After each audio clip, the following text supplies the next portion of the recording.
This is how our board currently looks. And of course, we're going to keep adding new things as we find them pertinent to helping build your business. The GoPro system is a brainchild of Steve and Gina Merritt, who are our upline in the This Is It team. So PRO simply stands for Patch, Revisit, and Opportunity. Patch, it can be prospect, patch, or people, anything you want to consider that to be. It means that you're going to go out and meet people daily, or patch people daily. This could be a phone call where you're not physically there, but it's like just introducing the company to people. So they recommend 5 a day. So that's an aggressive number. You have to figure out what you can do. If it's 3 people a day, then go 3 people a day. If it's 2, and some days you don't have any, it's really okay. This is your business. You can give yourself permission to take off a few days. But if you want to keep building, we really want to revisit this every day, and you want to do something every day.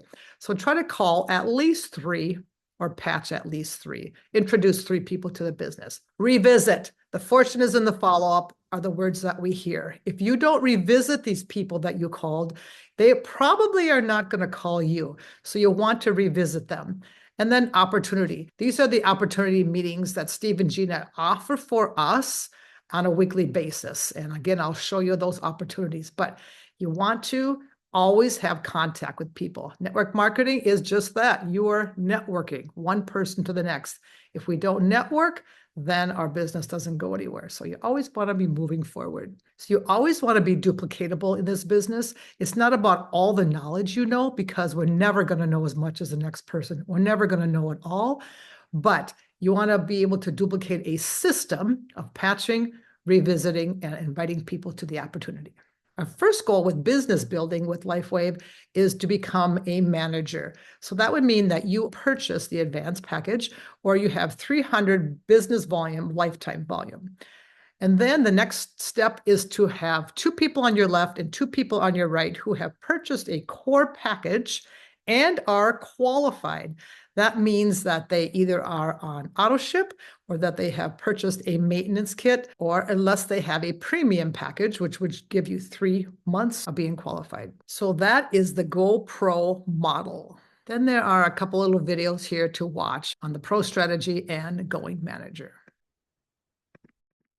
So you want to build a list of names. Of course, we have a lot of names in our cell phone, and that's great. Whatever method that you need to use to have a list.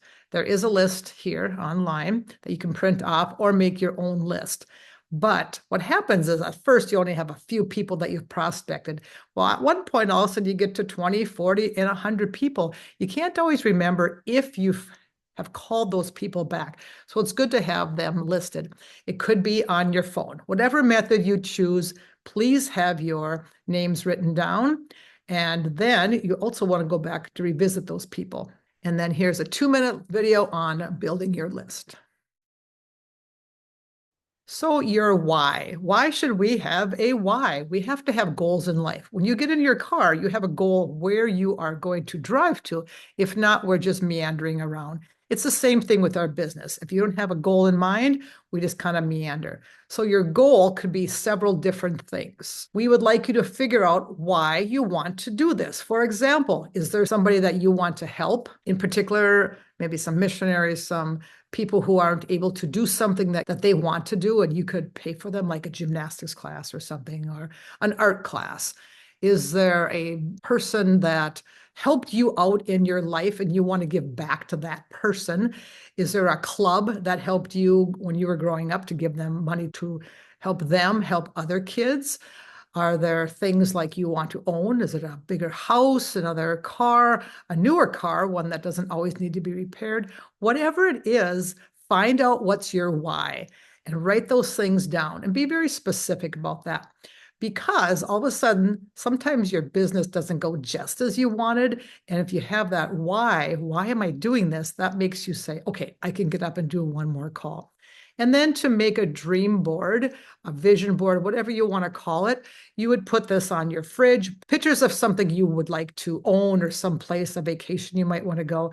So if you do want to take your family to the mountains in a cabin for the week and go skiing, then put that exact place that you want to go on your fridge or on your visor in your car or somewhere that you're going to be seeing this, and have your kids help with that if you have kids, because then help them see a vision of the future. And then we're just helping our kids to build the future. And then here is a SMART goal. One of the videos there talks about SMART goals. Be specific, manageable, attainable, relevant, and timely. So you've got some 90-day goals to write out. You've got some in the next year and your long-term fulfillment, which might be we want to move, we want to retire at a certain point. So something that's in the future, but write all these goals down. Then what to say? This is always a tough one of what to say. There's probably not a perfect thing to say, but you can use other people's ideas. Steve here has a script of how he starts. And he says, the reason I'm calling is I've come across a patented technology that reactivates your own stem cells. What do you know about stem cells? That is kind of the key thing to ask people, what do you know about stem cells?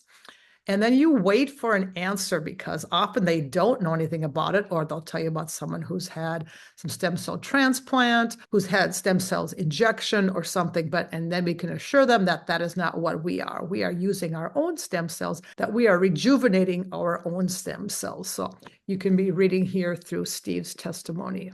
And often it is not what you say, it is how excited you are. If you're like, Julie, I don't know what I watched, but I saw some people who were walking again. They were wearing this patch. I don't know. You got to check this out. If you can relate to somebody's issue of maybe something that they're dealing with right now, depression or a broken leg, or they have a disease, maybe they have MS, Parkinson's, and you can relate to them that information that you have learned, or I'm not sure what this is, but it's amazing. Got to check this out. It's just your excitement in your voice that's going to get them interested. So here is a video that I made quite a while ago for a group that talks about how you stand, how you look, don't be fiddling, just different little tips. And then craft your own elevator speech. In 30 seconds or so, if someone says, okay, tell me about your company in 30 seconds, tell me about it in 1 minute. Have these speeches written down so that you can say them if somebody does ask you, well, what do you do for a living? That's always the question we want people to ask. And you're like, oh, you just hold up your patch. It's like, well, I help people feel better. I help people have more energy. Oh, this is my stem cell rejuvenation patch. Oh, this is my longevity patch. Whatever you want to call it, just be honest with what it is. But here's my key. I always have one on my hand or inside there. So these are the YH patches that I'm usually wearing because they're on your hand, on your right hand. It's a little bit better than always going, well, I'm wearing this patch back here. That's just a little more uncomfortable. So I like to have one on my hand so I'm readily available. A lot of people wear the patch here. I'm not quite that brave. Someday I might be, or some people wear it here. I can't quite do that, but the hand is good for me. So wear it wherever you're comfortable, but make it visible. And this next one's called, what's your DMO? What's your daily method of operation? So is there a perfect daily method of operation? No, it's whatever is going to work for you. So you have to figure out how much time a day you can spend on this. And you want to know when your peak performance time is. Like, when is your mind the clearest? Some people are morning people. Some people are more apt to do business better in the daytime. And some people are nighttime people. It doesn't matter. There's no better time. You just got to know what your clock is that you can get the most done. And so if you're trying to learn, you learn during those optimum times. Figure out what's your daily method of operation. And here's a little video on that.